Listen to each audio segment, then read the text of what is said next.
मैले तिमीलाई बारम्बार कल गर्न छोडिदिएँ।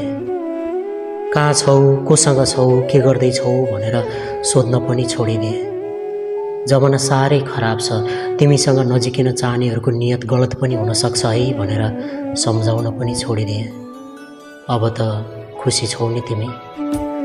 मलाई समय देऊ न है, मलाई गाली गर, सम्झाऊ, मसँग झगडा गर, रिसाऊ, मसँग समय बिताऊ भनेर गिडगिडाउनु पनि छोडिदिएँ। म तिम्रो खुसी र सफलता चाहन्छु भनेर बकबकाउन पनि छोडिदिएँ। मैले मसँग मात्र बोल, मैले माया गरेको र मनमा सघाएको मान्छे अरूसँग बोलेको म सहन सक्दिनँ भनेर रोक लगाउन पनि छोडिदिएँ। अब त खुसी छौ नि तिमी? मैले धनको महलमा सुखसँग होइन, मनको झुपडीमा खुसी साथ राख्नेछु भनेर बाचा गर्न पनि छोडिदिएँ।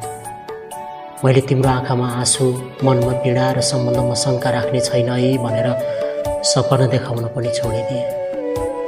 अब त खुसी छौ नि तिमी? अब ढुक्क हौ। फेरि तिमीलाई इरिटेट गर्न